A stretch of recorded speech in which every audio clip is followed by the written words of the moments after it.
مش متزوجة. تفاصيل جديدة عن أزمة صاحبة الفستان الأزرق وهوية ناشر الفيديو. ما زال رواد مواقع التواصل الاجتماعي يبحثون عن صاحبة الفستان الأزرق ياسمين ياسر بعد تطورات تفاصيل الواقعة التي قامت بنفيها من خلال تصريحات إعلامية لها وحقيقة واقعة الطلاق التي تداولت عنها. ومن خلال هذا الموضوع نكشف لكم تفاصيل جديدة عن صاحبة الفستان الأزرق. ماذا حدث لصاحبة الفستان الأزرق بعد تداول الفيديو؟ قالت ياسمين ياسر المشهورة إعلاميا بصاحبة الفستان الأزرق خلال تصريحات إعلامية أنها تعرضت لضرر كبير بعد تداول مقطع فيديو لرقصتها في حفل زفاف عائلي، وهو الفيديو الذي نشره صاحب قاعة الأفراح دون الحصول على إذن منها ورغم الاتفاق معه على عدم نشر فيديوهات من خلال الزفاف. هوية ناشر فيديو صاحبة الفستان الأزرق.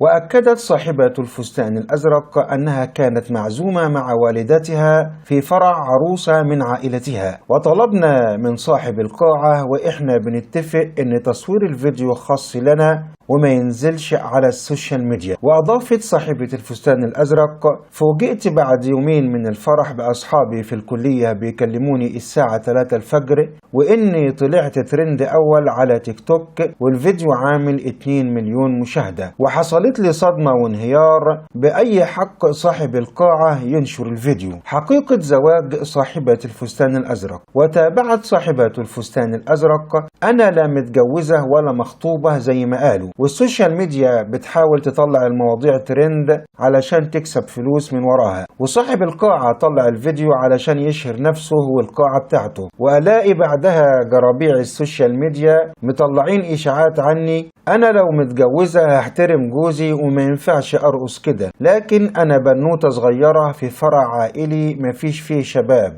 ماذا فعلوا أهل صاحبة الفستان الأزرق بعد تداول الفيديو؟ أوضحت ياسمين ياسر رد فعل أسرتها على الواقعة قائلة: أهلي سندوني وتحملوا كلام سيء وتعليقات على السوشيال ميديا وشجعوني أنزل لأن الهروب مش حل، لكن كلام الناس دبحني وإحنا مش بنرحم بعض. ووجهت صاحبة الفستان الأزرق رسالة إلى كل منتقديها قائلة: بتعاقبوني بدل ما تعاقبوا الناس اللي بيستخدموا السوشيال ميديا غلط، هاجموني لو أنا نزلت الفيديو أو نزل برغبتي، وأكبر دليل على كده إن فضلت مختفية وما كانش عندي الجرأة أدافع عن نفسي.